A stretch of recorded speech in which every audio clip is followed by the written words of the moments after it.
glad to be here, and I met Mercedes at the Hawaii conference last October, and she said, hey, can you come to Columbus? And then she had me at hello.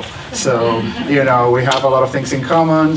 My wife's family, which is joining me here today, is from Spain. And she loves design, and she's a big fan of creative problem solving. So glad to be here.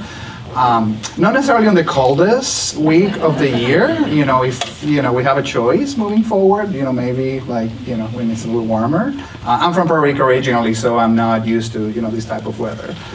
So I'm from the south, right? So that's what I tell people. Okay, so I have my clicker here. Let me make sure that all of my facings are right because that's important. Okay, and I had the privilege of talking to some of your students. So I think Angela, Christopher, Kendra, Jesse, some of you are here. And I was just blown away by the work and the projects. And we actually had a good conversation on adult incontinence, which is one of my favorite topics, because actually I work on adult incontinence, because that's one of the categories that P&G is on. So I want this talk to be more of a framework for our conversation, because after what I saw, I don't know that I'm going to share a lot of information that's new to you, because you are already doing a lot of the things that I'm going to talk about, which was great to see, right? So let's have this be more of a conversation so we can learn from each other. So I'm going to switch more into facilitator mode rather than presentation mode, right? So I had this philosophy that as designers, we have to be guides on the side rather than sages on stages, right? So kind of let's see if that works. Okay, so a little bit about me, and I have a mechanical engineering background from the University of Puerto Rico. I'm with Procter Gamble, so some of you might have heard, P&G as a company, which is headquartered in Cincinnati. I've have 27 years at P&G, so I started their toddler program, really young. And I've worked in a couple of categories, including family care, and that's where my adult incontinence, fem care, diapers background comes from, or assembled products. I've also touched on some beauty care business units, but if you have any chemistry questions, I brought my wife with me, which is also an innovation engineer from Procter Gamble, more on the chemistry side. So she'll be able to take those questions. And like Merson mentioned, I'm a senior research fellow for our Center for Research on on Applied Creativity, Center for Research on Applied Creativity, which is, I am a senior research fellow on crack, essentially. That's what it stands for. So, and professional innovation advisor, which is essentially applied to business. I am a master facilitator, and I have the coolest job in the world because I'm in a large company like Procter & Gamble, but I get to coach and facilitate teams on innovation, right? So we have this internal think tank facility at Procter & Gamble, which is called The Gym. It's about 15 years old. It was founded by A.G. Lafley, a couple of CEOs ago, as a place to essentially foster creativity and innovation, okay? And I'll tell you a little more about what The Gym is inside of P&G, okay?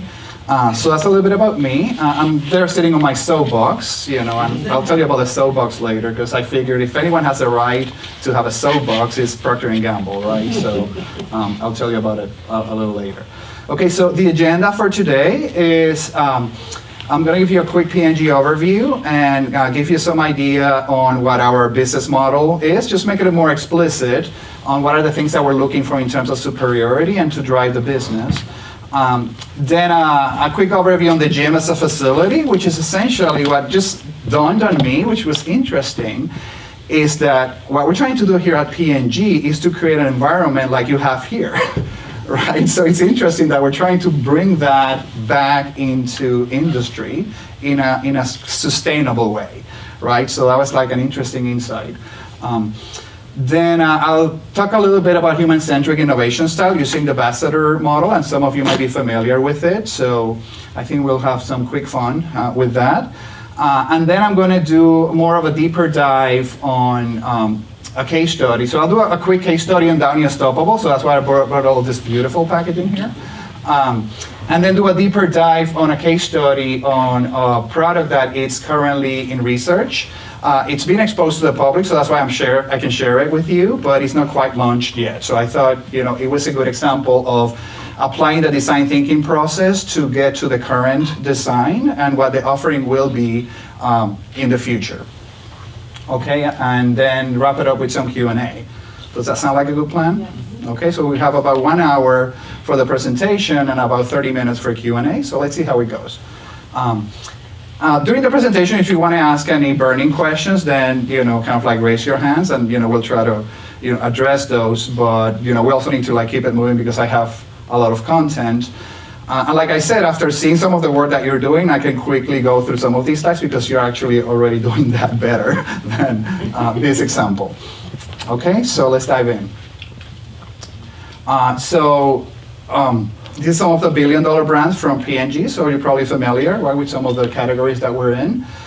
We're in 10 sectors, so hair care, family care, fem care, fabric, home care, grooming, baby care, personal health care, oral care, and skin and personal care. Okay, that's kind of like all of them. So some of you might be familiar with some of them, and hopefully you are using some of those.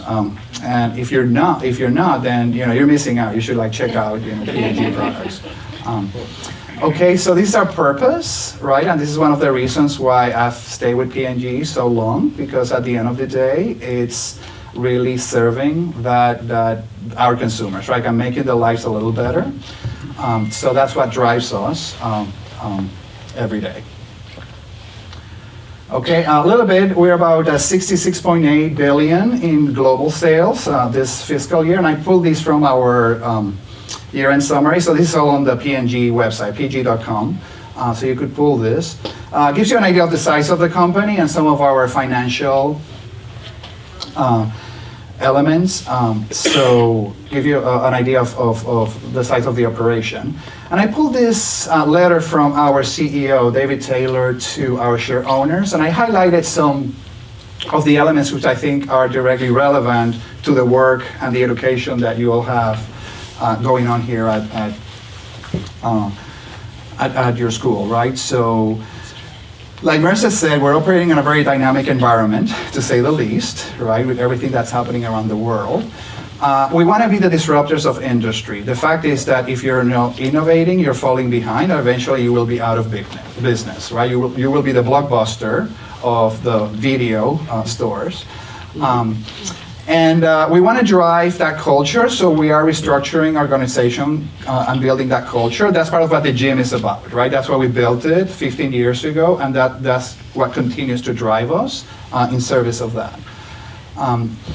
Here's the 5 areas of superiority. So how can we continue to disrupt the industry? And what we try to do here is to make it simple. It's like we need to get these 5 things right all the time.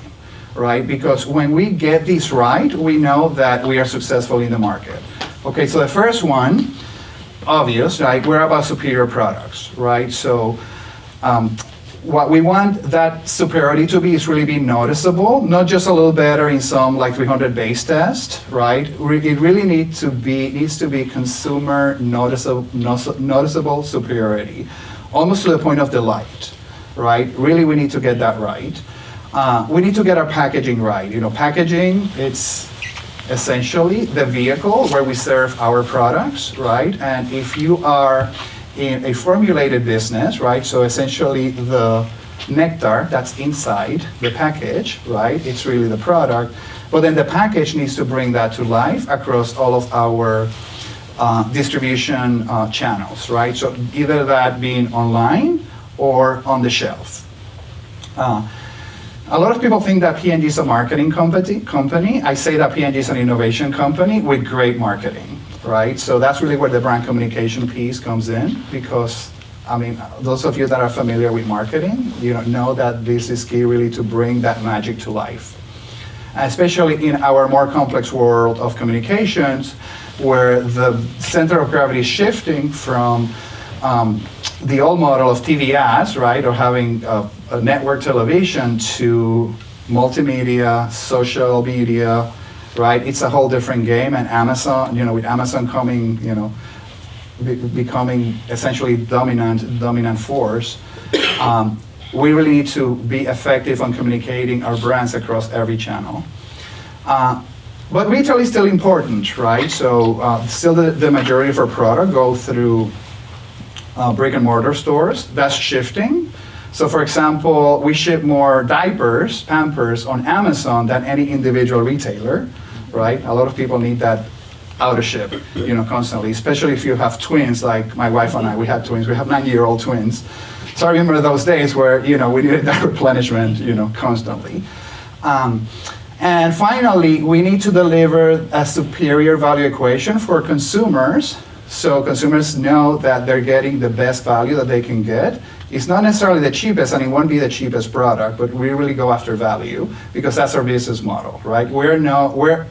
Procter Gamble is not a low-cost competitor. That's not where we play. We play into innovation, which we actually reinvest to continue innovating to drive that value equation, but we want to provide a superior experience that consumers are willing to pay for, okay? And our retailing partners, it needs to make good value for Walmart and Target and Amazon, etc. So we're trying to serve those two. We know that when we get that right, in at least 4 of the 5 superiority measures, we deliver on business success metrics, which are these 80% of the time, okay? So you hear all the time that most startups fail and innovation, it's a very low hit rate, and that's also the case. It's not different than P&G, the challenge is the same, but we know that when we get 4 out of the 5 right, we actually meet these business objectives 80% of the time, okay? When we do 3 or fewer, then it doesn't go so well, right? And we have had our catastrophic failures at P&G as well, and we've learned from those, and we're trying to get better at it, okay? So that's a little bit about kind of like P&G as a company, background, what we're about, and kind of like what our business model is. Make sense so far? Okay. Okay, so a little bit of a case study on Downy, which I brought some here, and I'll go ahead and kind of like pass some of these around.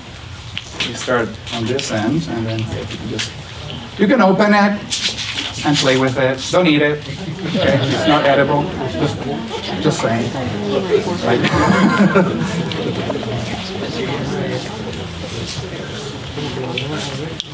Okay, so I picked this case study because it's in our yearly report, so it's public record, so I can share it, right?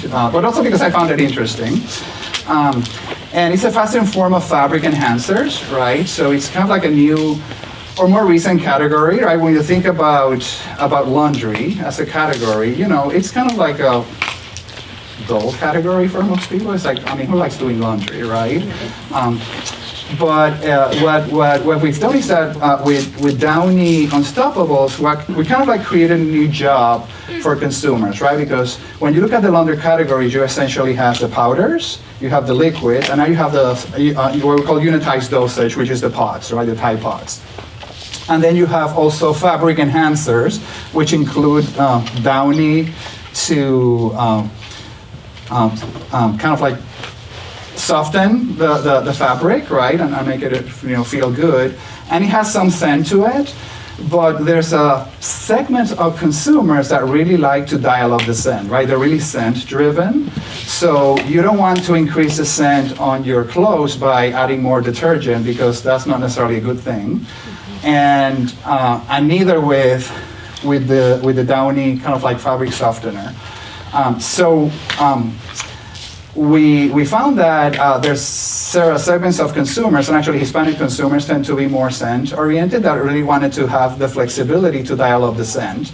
And that created essentially a new job, a new innovation area for us to create a new category in the laundry spectrum without cannibalizing the other products, right? Because you don't want to start selling more Unstoppables and then start selling less of our flagship product, right?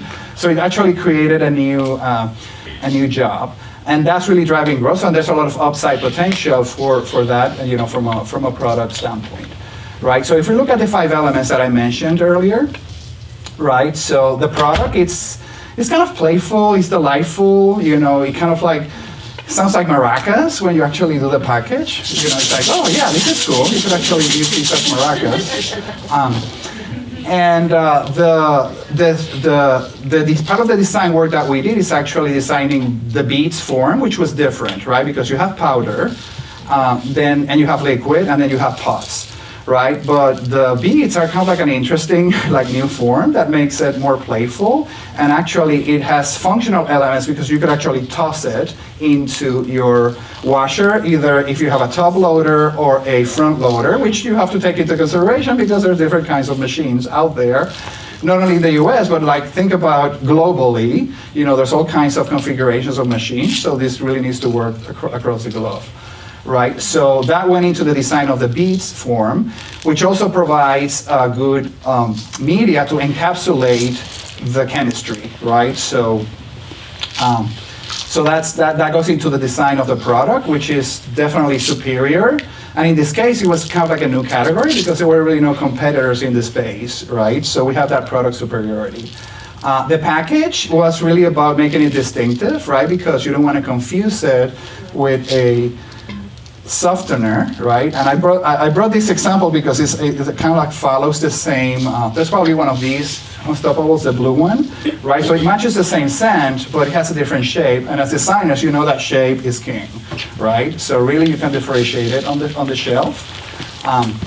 So we needed to have the distinctive packaging, but still have a unifying element for the brand, right? Because it all needs to be part of the brand. So that's where the branding component comes in. And having the look, tone, and feel of the brand, but it's still yet a different form. And that sounds very simple, but actually that's sometimes quite hard to do. Sometimes we get it wrong and then confuse the hell out of consumers, right? Which is not a good situation. Okay, so that's the package. Then we need to focus on the communication, okay? And then let me see if I can make this work earlier. So I'm just going to show you a TV ad. Looks like it's loaded.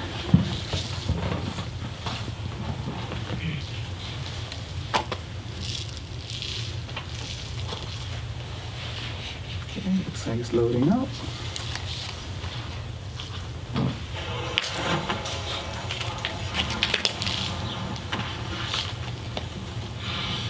Still fresh.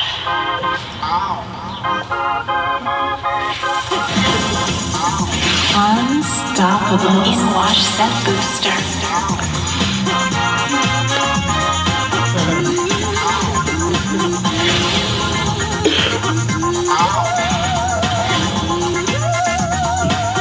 Downy Unstoppables. Okay, so I remember my days back in college, and I cannot say that laundry was one of my better habits. So I think some college students could actually benefit from this benefit. But we try to make it playful and notice that there's a range of consumer segments here, right? Because you're no longer the mom doing the laundry, right? Everyone does laundry, right? So we really wanted to convey that. Okay, so that's an example of like that effective communication that breaks through the clutter and essentially highlights the benefit, right? So kind of like it has a very long-lasting scent, right? And it's kind of like a playful thing to do because, if we could bring a little more fun into doing laundry, that's always helpful, okay? Then the other element is the retail execution, right? So this gives us the opportunity to give what we call the trade, so the Walmarts and the Targets of the world, some news, which they appreciate, right? Because then they can create in-store theater. And also creates an incremental category because the interesting thing about Unstoppables is that it has not cannibalized the other segments, right? So it's actually incremental sales, right? Which is really what all retailers want. It's all about the sales, right? So it creates a good story. So it's a win for the consumer and it's a win for the customers. So you're creating value in both places. Okay, and then you drive the regimen, the lineup, right? So these two go together. And part of the design of the package is that, one has kind of like a outward curve and the other one has like the inward curve, that they kind of like fit together. That's the same model that you have in some of our other packaging. When you look at Head and Shoulders, it's kind of like that. Some of our Pantene bottles kind of mesh. And that's the intent, to really drive this regimen element, where it actually creates a much better consumer experience when you use both.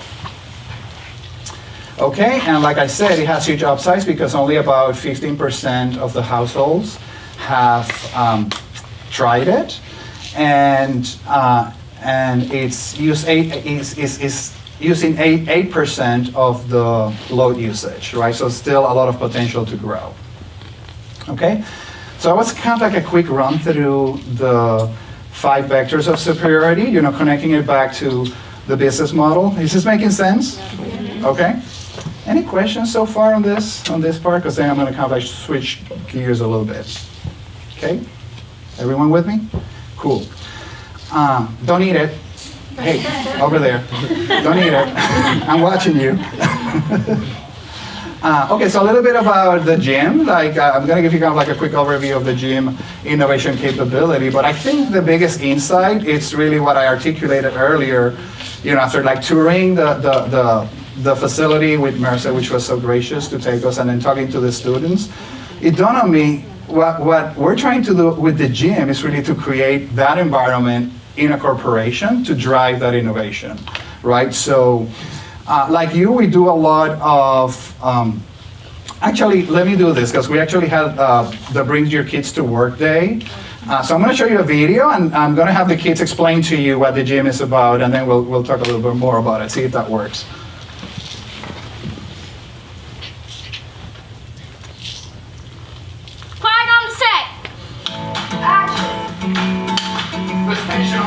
There's always tension on the set. My dad works at this really cool place that's called the gym. This week was Bring Your Kid to Work Day. We did all kinds of fun activities like learning about chemistry, drawing, making soap, and even working on this commercial. But the gym just isn't a place for kids. My mom says that lots of teens come here to get work done and have a fun time. They have people that help plan workshops, including facilitators, to help teens with their innovation challenges. There is yummy food and any supplies you may need. This place is just really cool. It's a one-stop shop for teens to collaborate on their exciting projects. For more information, check out thegym.pg.com. 1, 2, 3. The gym, making innovation stronger. How cool is that? So, actually making this commercial was one of the breakouts that we have for the kids. So we have like 30-minute sessions, and they either formulate their own dishwashing liquid, so Dawn, and they could add like crazy, no flavors, scents to it, like chocolate, strawberry, and then they then get to take that home. And one of the other activities was let's make a commercial for the gym, right? So this is the output of that activity. So we try to like encourage that, but I think it does kind of like a good job, in quickly to kind of like see some of the facility and share what we do, which is really what we do with P&G teams. And this is our mission vision statement, right? To really energize and strengthen superior innovation. Be a curated team experiences, right? So we're really big on making sure that we have a plan. Like whoever's coming into the gym needs to have a facilitator and a plan, right? It's just not a meeting place, right? So it's really driving that studio creative environment that you all have here, because that's how do you work every day, right? So that's really what the gym is about. And that helps drive the culture within the P&G ecosystem. And here's some shots of that.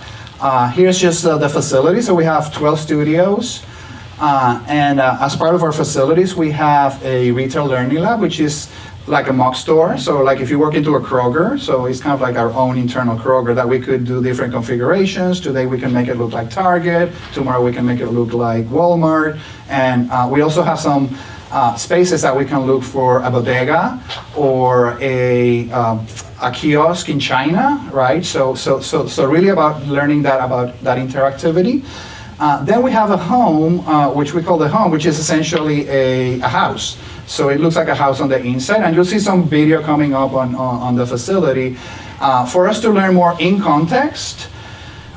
Now, if you really want to learn in context, you do what all of you have been doing. You actually go to the actual place and you do it. But there are times that you need a more controlled environment, and this provides a good unbranded way to do that, right? Because the gym is not branded as P&G, right? So when we have consumers come in, depending on what you're trying to do, you don't necessarily have to share that because that might bias them, right, on what their honest opinions are.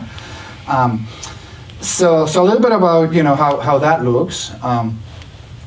Okay, and some other examples. So we also do a lot of training. So this is a shot of Fluids Process University, and this is an interesting one because they make mayonnaise, as a way to learn to formulate, right? And the whole place smells like mayonnaise, when we do that. But it's part of the ecosystem that we have, mixed between training and studio work against real projects. Okay, a little bit about some of the methodologies that we use. So Marissa mentioned Simplexity and Dr. Basseter's, right, which I am a big fan of. And what I like about it is that a lot of it has been clinically validated, which is very hard to do in this field via behavioral science and behavioral psychology.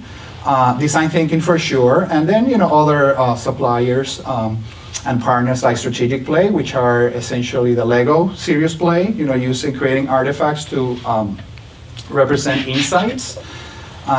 And then having the experienced facilitators, right, that can guide the teams through all of these methodologies, right? Okay, so that's a bit about the toolbox. Okay, so how many of you are familiar with Dr. Basseter's cognitive styles? Kind of like show of hands, Okay, so about 50%, 52.3% of the room, right? An engineer, so you have to get that right. This was life-altering for me when I met Dr. Basseter about 7 years ago.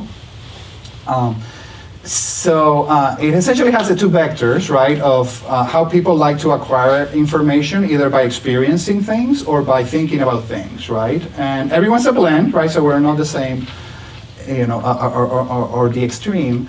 But, if you like to assemble a piece of furniture from IKEA without reading the instructions, you kind of dive in. And you kind of start getting the tools as you need them. As you say, I need a screwdriver, so let me go get the screwdriver, etc. You're more of an experiential person, right? If you're the type of person that reads the instructions, fills out the warranty card, assembles all the tools, everything you're going to need, you're more like a thinking. You think ahead on how I'm going to do that, right? Then on the horizontal axis, it's really about how people like to use that information, right? So if you're the type of person that like to more ideate things, create more options, be divergent, then you're more on that end. And if you're the type of person that, okay, what are the important things that we want to go do, right, and kind of converge on the important things, you're more on an evaluation person, right? So when you put these two vectors together, which are behavioral or cognitive vectors that then result in behavior, you have essentially 4 quadrants, right? So on the upper right, you have the generators, which are about generating options. These are the dreamers. They like to, find new problems and really imagine possibilities. You have the conceptualizers, which are very thoughtful and like to understand how things work. They're great at problem definition because they need to understand how the pieces connect together. Then you have optimizers, which are about turning ideas into practical solutions and plans. These are like the action plan people. It's like, okay, here's how we're going to go do it. Then you have the implementers, which are about getting it done in the real world. These are like action people. And Mercer was showing me one of the staircases. There's the Dawn, right, poster. The Dawn Manifesto. Right, the Dawn Manifesto. So big time, implement your mindset, right? And you actually need all of them, right? You need the cognitive diversity. This is the 21st century diversity vector. Yes, ethnicity, background, experience, diversity, and all of that. It's good, it's great, we need that, but this is another vector, like how people essentially solve problems.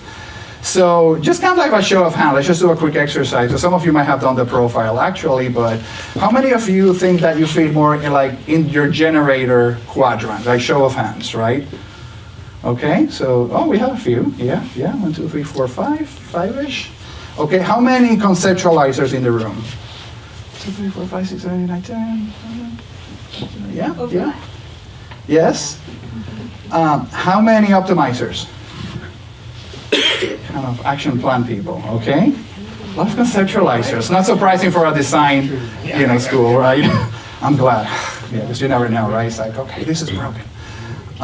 Sorry, and implementers. Okay, so a bit of a majority of implementers and kind of like an equal mix for the rest, kind of just eyeballing it. I went forward. Well, that's fine because I'm doing this slide next. So good. So what I love about this model, which actually has a lot of practical applications in the real world, and I was talking with one of the projects being about how to create more effective team in corporations. You have a question? Yeah, just a curious question. Where do you fall in the map?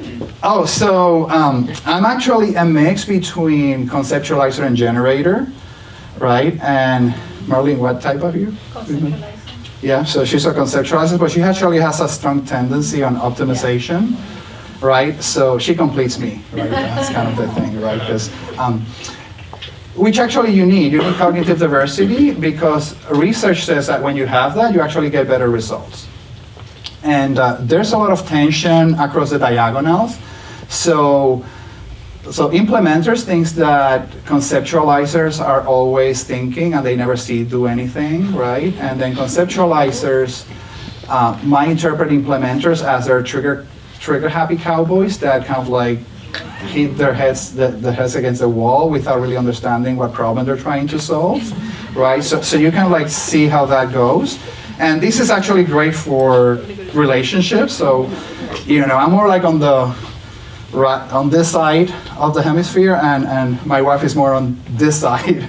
So it works, right? But it's important to understand that about each other. But it's something also that will help you operate in an ecosystem, especially when you go into a corporate environment where you actually will face all of these styles. So if I were to ask you, what do you think the distribution looks like? We've got about 70,000 people now on the database, mostly corporate people across all of the geographical regions. And these are people more in corporations, right? This is not the general population out there that voted in the last elections. That's not that. Is more corporations, people in corporations. What do you think that distribution looks like? And think of it in terms of split it into just two, kind of like on this side and on this side. What do you think that looks like? More on the left side. So I see some people think that it's more in the implementer optimizers. Any other thoughts? On the other side, do you think it might shift that way? Okay, so let's take a look. I think my thing froze, so let me just do it here. Okay. There it is. Okay, so that's what the distribution looks like. And for the people that are more on this side that did the math and say this adds more to 100, that's because if you fall in an axis, then you're double counted. So about 7.2 of the population are a mix. Like in my case, I fall on the axis, so I'm a generator/conceptualizer. Okay? But the message here, and for me this was mind-blowing because when I realized this, knowing that my center of gravity is on this side, living in a corporate environment like P&G, it's like, oh, now I understand.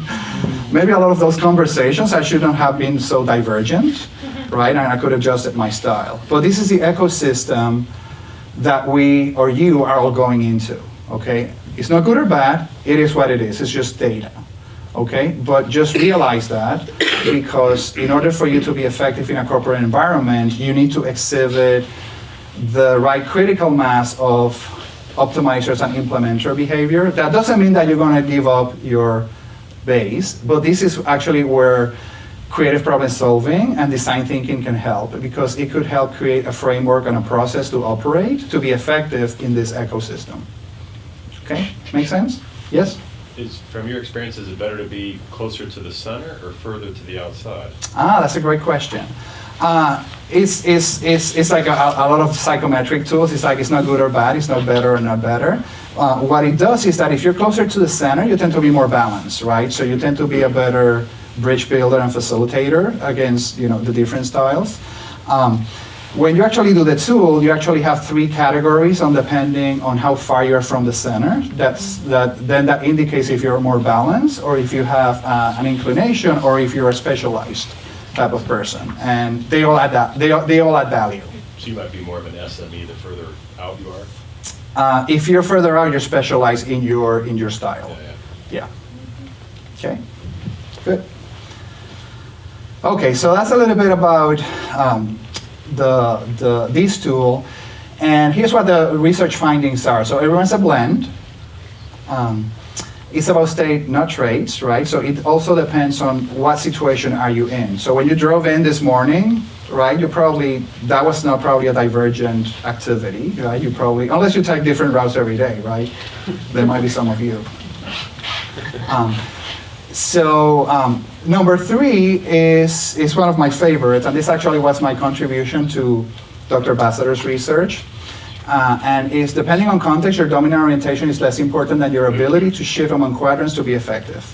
But in order for that to happen, you need to have awareness, right? So for me, it was mind-blowing. I felt it and said, oh, now I know that probably in that situation, I should have not been behaving like a conceptualizer. I needed to get into implementation mode, right? And that ties into the poster of the Done Manifesto, right? Because like in Facebook, like a Facebook mantra, done is better than perfect, okay? So it gives you some insight into that. I already mentioned that heterogeneous teams perform more innovatively, but you know what? There's more friction. They're not as happy because they're not completing each other's thought, but they actually are able to see past each other's blind spots, okay?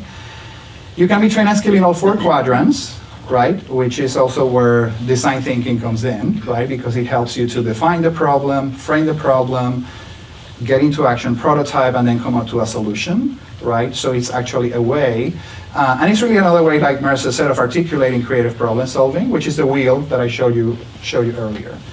Okay, the fact is that generators are in shorter supply in corporations. And we can get into debate. It's actually a great research question. There's actually a paper that Dr. Basseder wrote on hypothesis on that. It has to do with reward systems and what's rewarded in corporations, which is results. But at the same time, we need them because if we want to innovate, they're actually the disruptors of industry, right? So it's important to be aware of that. We see that different jobs and functions, different styles, like you would expect, right? So design tends to be more on the right side of the hemisphere, right? Industrial design and commercial design. And number 8 is my plug. Hey, I can help you. A trained facilitator can actually navigate a team. And the story that I tell here is that I work with the Westchester Fire Department. And if anyone is an implementer in this world, it's a firefighter. Okay, so we use that as an analogy. It's like I'm firefighting. Well, real firefighters, that's what they do. And I guided the team over 2 days on creating a vision and a strategy for their department, helping the fire chief, which was also an implementer. And that's conceptualization work. It's all conceptualizer work. Strategies is really, let's imagine the possibilities, let's look at scenarios, etc., and let's come up with a plan that starts getting into the optimization piece, but it's really conceptualization, problem definition work.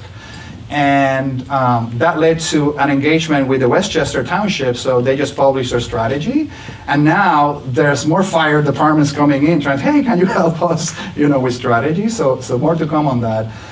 But a trained facilitator can help a team independent of the distribution. Now, if you have cognitive diversity, then it's easier. Yes, Marissa, you have a question. Oh, no, I don't have, just a comment. Yes. You mentioned the firefighters. We have, I don't know if he's here. I don't think so, no. We have you mentioned you had a firefighter. Yeah, we have a chief firefighter in our cohort, and when he did the profile, he is a conceptualizer. Ah, which is unique. I'd like to meet him. Maybe he can help me. Yes. Okay, so that's a little bit about problem-solving styles, and let's see how we're doing on time. So I'll have to speed it up a little bit. But the stuff that's coming, you're already doing, so I think I can just speed through that. Okay, so this is just a framework for innovation. There's many articulations out there, but I kind of like this. integration of the technology business and human values or consumer. You could think about the CBT model of integrating those three worlds, which is really where P&G lives, right? And the intersection of those three worlds is really where innovation lives, right? And in our vernacular, either through formula, device, assembly, service, package, system, and brand. And in some of the conversations I was before I came here, there were some examples of service projects as well as products, like tangible products, right? Then I picked this up from, kind of like one interpretation of design thinking. There's many versions out there. I'm actually going to Stanford in a couple of months under like 1 week immersion program and kind of like see what the latest and greatest from Stanford is. But what we included here is really the concept of design thinking plus lean innovation plus behavioral science as a way to drive the whole innovation cycle, right? I don't have to tell you about this. You do this very well already, right? But it's the piece that I think might be helpful is actually be more conscious about when do you know that you're done, when you're going through an innovation cycle.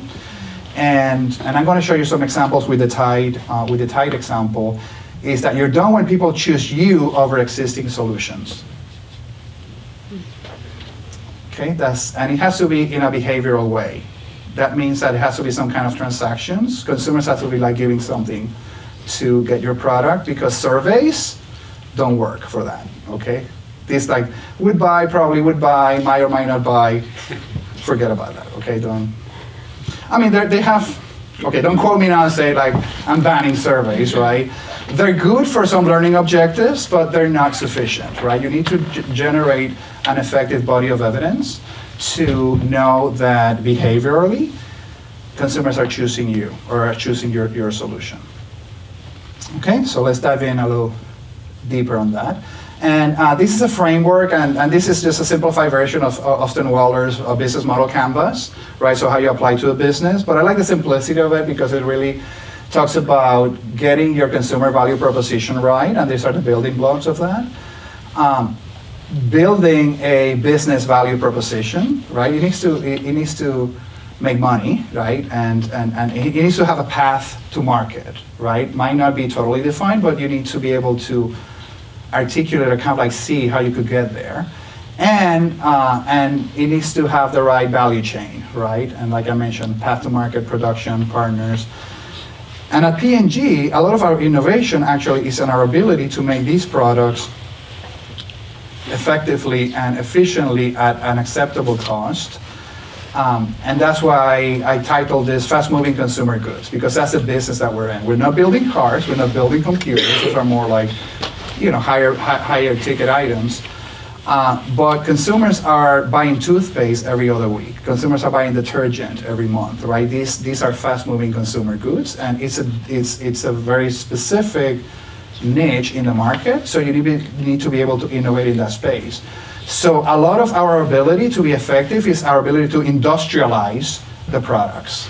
We create some beautiful products, my wife and I, prototypes. It's like, we could never afford those, right? Some of the diapers that we test with babies, like each diaper, just to make it, costs like $200, right? We could never sell a $200 diapers, but it gives us a vision of what the ideal is, and then we need to reduce that to practice and understand what are the key delight elements that we need to deliver that in an affordable way, right? So it's really finding that operating window and that sweet spot where you get the best value and the delight, okay? And I'm going to show you some examples of that.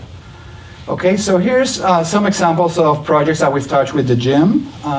We already talked Unstoppables, and here's just some other examples. We were talking adult incontinence earlier, and we about a year and a half ago, we launched our Always Discreet line for moderate incontinence, and that's what we're doing really well in the market. Okay, so a little bit of the metrics on the gym, right? So we have a 95% net promoter score of people that come in and run a session, which you recommend to a friend or colleague. And the benchmark for that, Apple gets a 78, Amazon gets a 71. I know it's not apples to apples, you know, these are internal capability, but just as a reference. And our satisfaction rating and our value rating is you know, what you see on a 10-point scale, which is pretty good. We run around 1,300 workshop days. So if you have a team of people in one of those 12 studios for a day, that's a workshop day. So that's a normalized measure of like how much volume. So we had around 25,000 people coming through, and this is the year 16, 17. And what I came up with this metric of what I call monetized time compression benefit per year. Not that I need to justify the existence of the gym, but I figure as a conservative measure, you know, we ask people, how much time do you save by doing work this way versus the regular way that you would without the gym? You would do emails, you would do 1-hour meetings, you would, you know, cancel each other out, you would, you know, play games and, you know, those type of things. And the average response is, oh, this saves me at least 3 months. So when I do all the math, and then take some cuts here and there, that's about $250 million, which is about a 10x ratio of what it cost me to run the gym in a year, which is 2.5 million. Okay, so if you don't believe that, you can cut it in half several times, 5 times, and still have a positive return on investment. Because I live in a corporate environment, I need to be able to come up with metrics that matter. So that's just an example of how that is done, because it's very hard to quantify capabilities like training, education. You know, you kind of like, you get it, right? Because that's the world you live in. But in a corporation, you know, it always helps to have that in your back pocket. Okay, so a bit of an example there. Some of the, you know, verbatims, right, from people, so Workload. Okay, so that's my gym kind of like overview. Okay, so the last piece is design thinking applied to innovation of fast-moving consumer goods, right? This is a pre-packed presentation today because I've covered a lot of ground already. Okay, so let's dive in. Okay, so this is an example from Tide, right, which is our fabric care liquid laundry packaging reinvention. The challenge here is, like I said, I covered this before, we applied this framework.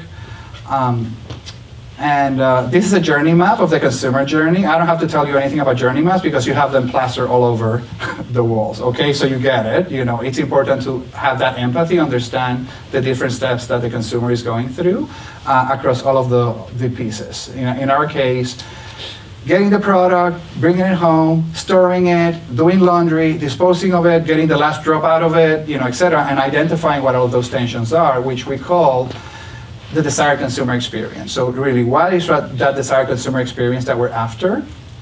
And we identify through tensions and aspirations. And we talked about tensions earlier with some of with Kendra and Christopher, kind of like when you did the drapers, right, the example. And really understanding who that person is, because in your case, it was not the doctor, right? It was the scrub technician, is what you said? Okay. I'm impressed I remember that, you know. So really understanding who you're going after. So for Tide, it's the current experience is that in the US, you know, it's a couch potato, it's inconsiderate, messy. For China, and this was a global project, so that's why I'm kind of like giving you that context as well. And then in France, Gerard Depardieu, right? So the desired experience is that, right? So of course everyone wants to be George Clooney, enough about that. Saint-Gilles, right, which is very refined in China and really admired, and Marion Cotillon in France. So that kind of like starts giving you what are the elements that people want in their, and we're talking laundry, for God's sake, it's just an orange bottle, right? It's like, but you know, this is actually a good artifact for really to understand where the tensions are and what consumers are looking for. And then you can turn those into outages into opportunities, right? So we want to essentially take the package from being slow, messy, and embarrassing to being attractive and smart. Okay, and what does that mean, right? So I'm going to let some of the consumers tell you. And this is ethnographic research where we actually go in context into their homes and just ask them to tell us about their experience. Are there, do you have any packages that you've got them here, but they just frustrate the heck out of you? I have that one right there, actually. I filled this up with what I had purchased in this last night. See how this reservoir is? Yeah. When you tip it up to get all the, stuff out of it, to put in my likable container, if you will, you always have stuff in there that you can't get out. So I have that fish knife right there, and I'll just take it and I'll cut all the way around in here. But as you see this lip here, stuff will get lodged up in there too that you can't get out at all. You just shake and shake and shake, and you just get tired of shaking it, and end up, just throwing out the product, what's left of it, which usually is a whole lot, but still. And will you cut that one out when it gets? Yes, I actually filled it with water. Loosen it up. To loosen it up. So then I can use the last of it, and then I'll cut it out. Last of what I can get out of it, and then I'll cut the ends of it. Okay. And then The very fish knife that you talked about right here, right? yeah, I think that's what they call it. Yeah, it looks like a fish colored knife. Yeah. You can see it's got plastic and stuff on it where I used to cut out my bottle. Okay, so I'll show you a short clip of one more. Does that cup not have any lines inside it? 我们看一下，它这里面是没有任何刻度，是吗？对，它里边没有的。 This one doesn't have any 你看， lines. 它这里面是空的。 It is empty. It doesn't have lines. Okay, and I'll stop it in the interest of time, but it's kind of like same story, right? So we can do better, right? We don't want to risk that poor woman like stabbing herself with the knife when she's trying to cut off. I mean, this is hard to cut, but that's really, what consumers are doing. And you might think that, that's kind of like a nuance, right? How many people? But it's actually quite prevalent. And when you're trying to innovate in a space that we are, which is kind of like daily products, people don't think a lot about doing laundry or brushing their teeth or what toilet paper, unless you don't have the right toilet paper. And my wife can tell you about it because she's actually the lead designer for Charmin. But yeah, when they're deprived, they miss it, but they necessarily don't think that much about it. So you really have to understand where the opportunity areas are if you really want to find the tensions that lead to innovation. I mean, and in your case, right, it's like, who cares about, what do you call it again? The Surgical drapes. Surgical drapes. Right? Why? But actually, there's a lot of opportunity to innovate, in those spaces. Okay, so with that kind of like sets up the opportunity. So we did qualitative research in context, and you guys are doing that. You're doing ethnographic research. I encourage you to do more one-on-one research rather than focus group, and do more in context and behavioral rather than survey. Right? You get just better data that way, and. So we use this concept called standards of excellence, right? So for packaging, what is a delightful package, right? So what are the packages that you decide like a best in class? And you could also go outside the category, like in terms of cars, or you could personalize it like George Clooney, etc. And then use that as metaphors to really drive the insights, both experiential and functional, right? And you guys are doing examples of all of that. This is example of a collage at a consumer bill. We say, okay, what's your current experience, and then what would your ideal experience be, and have that be non-cognitive, and you could actually mine a lot of rich input from the images. And I mean, you guys know better than me, on how to do that. And you could ask them to kind of like put together a journal of their process today, and then you can experience that, or you can mine insights from that. Okay, so then you get into attentions, and that gives you the current and desired experience. We use storytelling. If Tide was a superhero, what would it be? And, all kinds of things. So there's all kinds of things that you can do to draw those insights, and then go into the environment and really understand. And also, when you have prototypes, also go into the environment and test it. Of course, there's a lot of digital tools now, so we have consumers kind of like film what they're doing with their iPhones and send it back to us, really, so we could get those insights. And also, we have real-time feedback, right? Now with social media, etc. There's actually, when I started with P&G 20 years ago, we didn't have any of that, and right now, just the range of tools that you have at your disposal is just amazing. Okay, so some examples of that. Worthy of display is one of the standards of excellence, and here's some of the examples of what that looks like. This is a house of a consumer in Beijing, and some examples of that. If it's a standard of failure, then you hide it away, right? You can learn from those. What are some ugly packages, So we identify these tensions we call it the big six tensions and new benefits, or leading to big opportunities because of the new benefits, right? So simplification, right for me, dosage, handling, mess, get it all out, utensils, and fun, right? And we're going to talk a little bit about mess. So double click on that one. There it is. Okay, so there's a tension between the current experience and the desired experience, right? So we identify the tensions via, like I mentioned, behavioral, metaphorical, things like scavenger hunts. Then we analyze the standard of excellence and standards of failure. I also like to call it standards of crap. And learn from those, right? Because you can learn as much from what's bad as well as from what's ideal. Okay? And it's a cleaning product, but using it make a mess. We want no drips, product on outside of the pack, product only goes where it wants to, right? So this is kind of like what happens when you use it, and it starts creating this gunk. So it kind of like becomes yucky to manage and handle it. And that wasn't the initial design intent, but that's what we have today with this design, right? Then you have to put your engineering hat, right? And I think as designers, I think it's important for you to have the ability to partner with your technical counterparts to be successful in a corporate ecosystem. So that means understanding what are the mechanisms, and essentially what happens here with this lid, which has a thread, is that it behaves as a Newtonian fluid pump, right? And so those of you that doesn't know what that is essentially, it's a pump like this. It's a screw that when you screw it, it kind of like drives the liquid outside, and that's why it leaks. So it's important to understand that because that's a problem, the technical problem to be solved. So we define what the consumer problem to be solved is, which is the mess. We need to understand what the driving causes are and then do a technical translation that then we can execute, okay? So this is just a way to then make that translation. And with a lot of failures occur, and I've observed that in P&G with people that don't have a technical background and come more from a design background, and engineering people which like operate in the formula physical world, law physics. There's a lot of times a disconnect. And this is one of the biggest failures that I see, and this is one of the things that I have a pet peeve on, because if you're an engineer, you need to learn more about being human-centric and about design. And if you're a designer, you need to at least have a basic understanding of the technical models and the technical dynamics that are happening within your problem to be able to have an effective dialogue with your counterparts, right?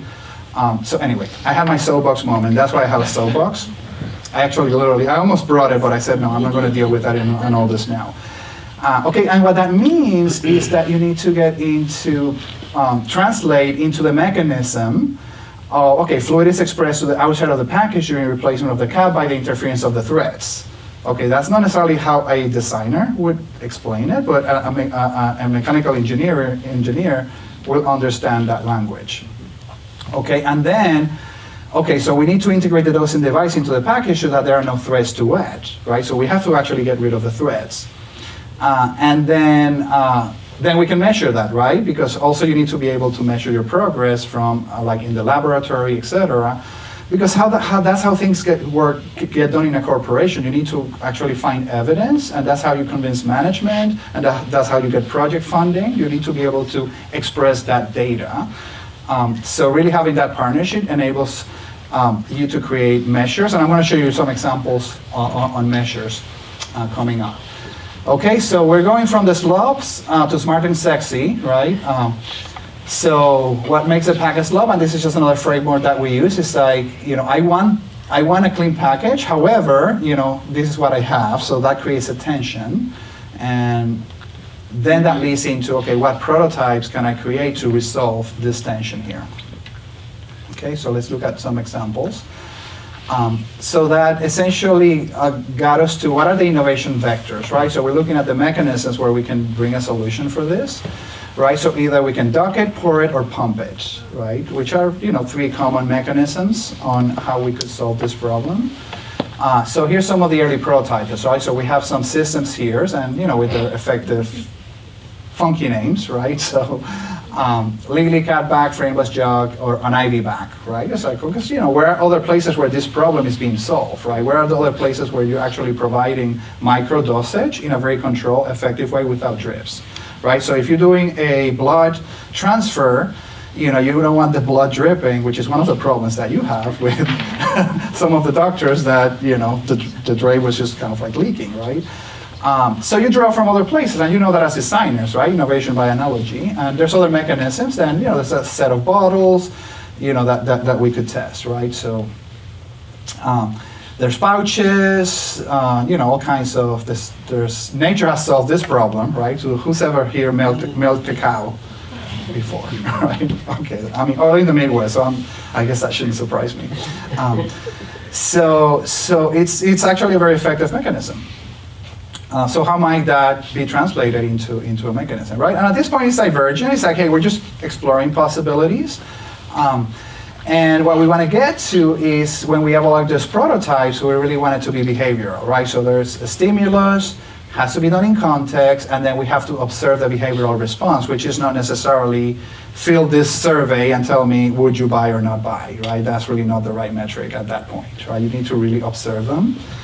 And I'll show you some examples of that, right? So this get us into the innovation vector, so systems, bottles, pouches, and dosing devices.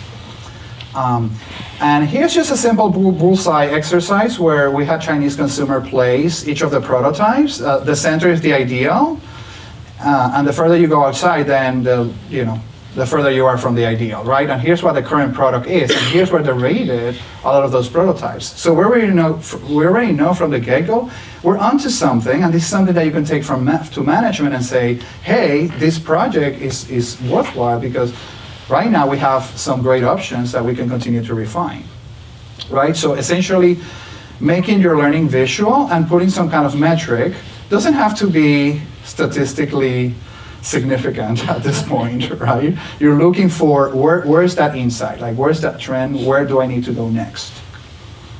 Okay, and this is probably an over explanation of that, so I'll show you the video, and this is a choice exercise where consumers used the product for a week, and then we then gave them the option. Okay, they come back, they said, okay, do you want to continue, or do we take it away from you, right? So they've been deprived.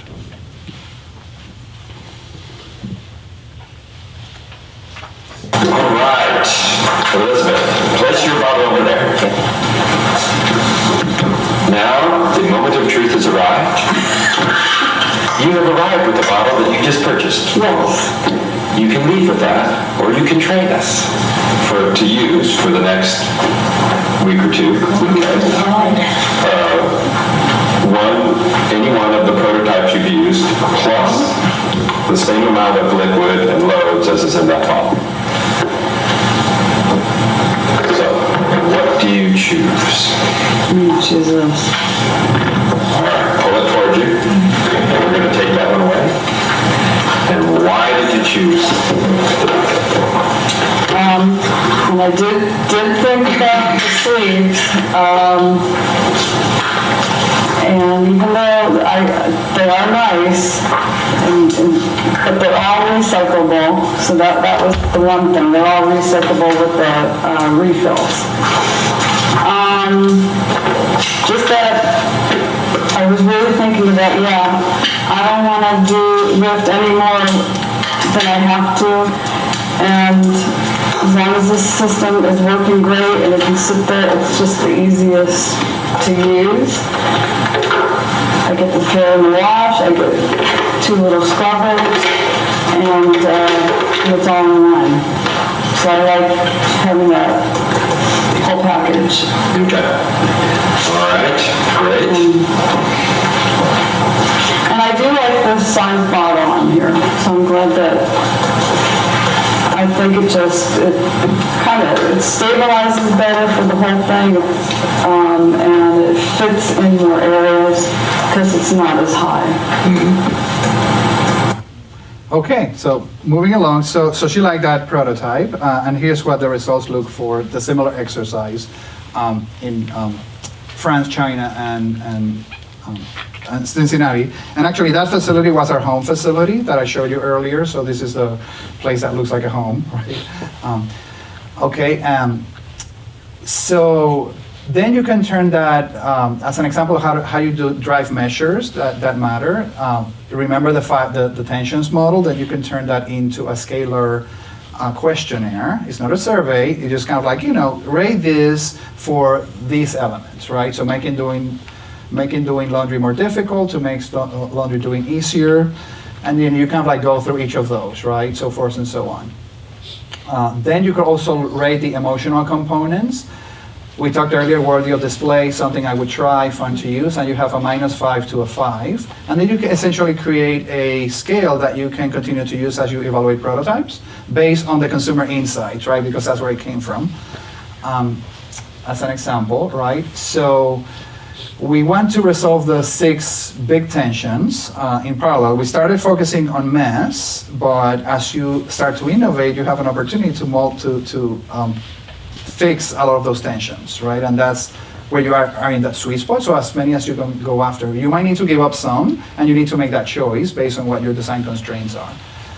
Here's what the scoring was. So we tested pour it with a cup, the doser, pots, the current, and then the docket, which is the prototype. So that's the one in the blue, right? So essentially what's interesting is that it tested essentially parity to our standard of excellence, which is Tide pots, except on dosage, right? Which makes sense because one of the big benefits of this is that you can control how much. With pots, you pretty much either 1 pot or 2 pots, or maybe you could cut 1 pot in half and then eat the other half. No, don't eat it. I'm kidding.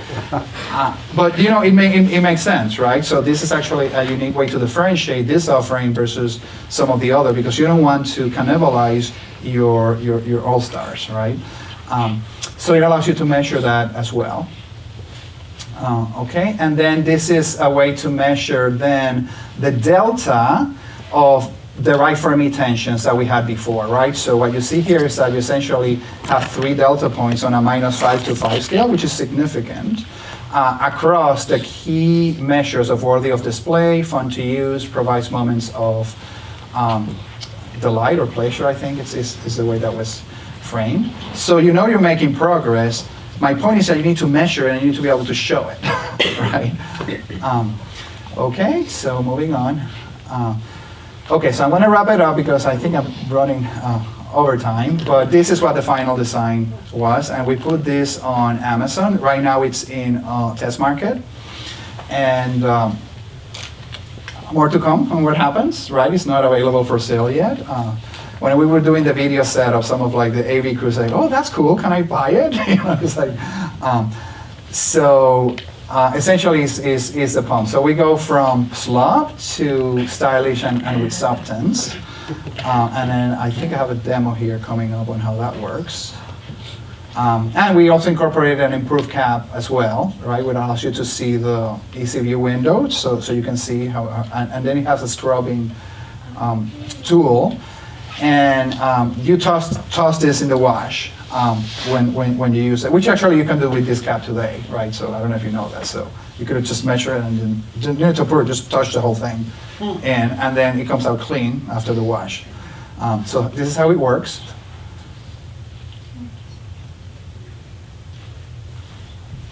Okay, and then it shows you kind of like how to assemble it, but I'm gonna move it along. Here's the proposal. It goes for $27.99, and it has 2 refill or 2 bottles, right? Which is an equivalent of 74 loads. And then it comes with a device and then the dosing cup. And once you have this piece, then you don't need to buy it again, right? Because that's, you keep that. It's kind of like Swiffer. It's a Swiffer model, right? You buy the base and then you buy the refills. Mm-hmm. And let's see if I can then show you the demo here. So how that works.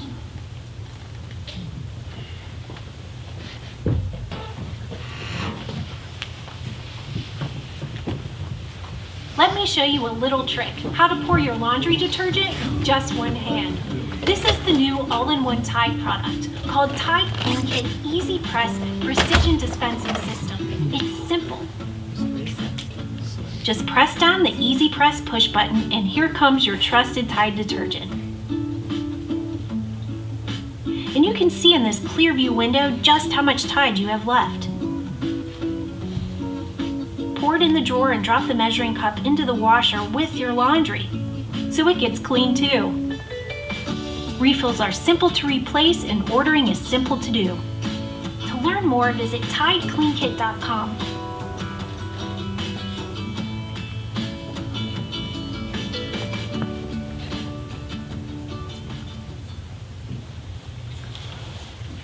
Okey-doke.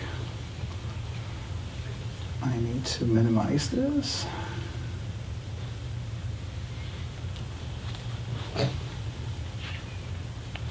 Okay, and here's how we do in store, right? This is what we call our first moment of truth. So a little clip on that. And this is actually in our mock store setup that I showed you earlier. And consumers are coming in, naive consumers, and then we ask them just pick what you want to take home, and they have to pay for it.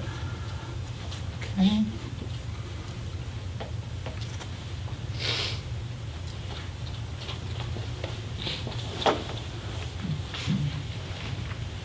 That's what naive means. Great. Okay.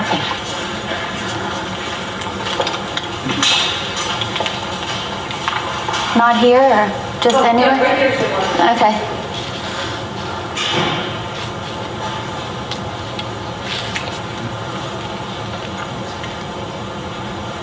What's that?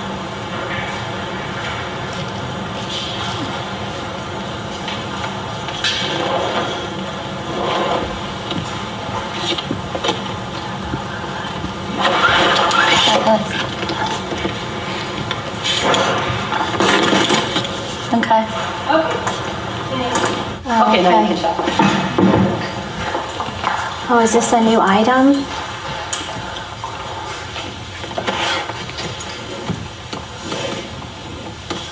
That's fun. Look at this.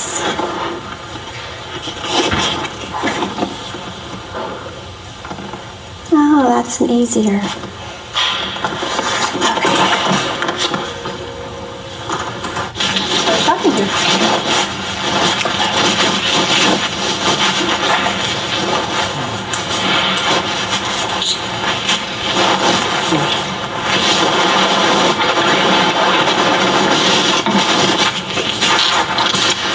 Choose one? Yep.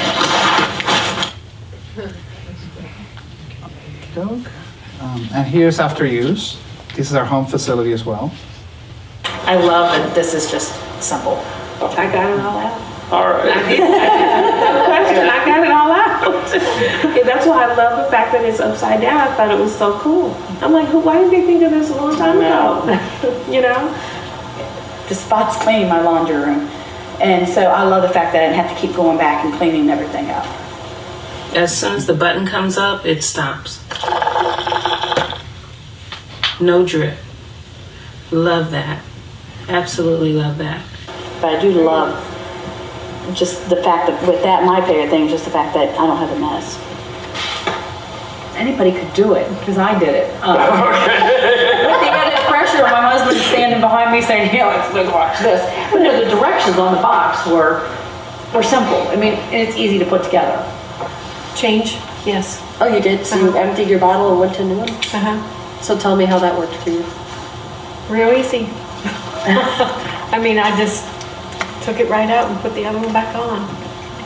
It was very simple. I love it. Okay, so that gives you a flavor of that consumer experience. And here's a listing in Walmart for 4 refills, and it's $30, right? So essentially it's parity price with what you would pay for this once you pay for the little implement. So that's why we're still learning, what that business model looks like. That's we haven't launched it yet, so there's going to be more to come. Okay, so I wanted to cover these things with you. We covered a lot of ground today. I went a little over on my time, but I think we still have a few minutes for questions. So thank you.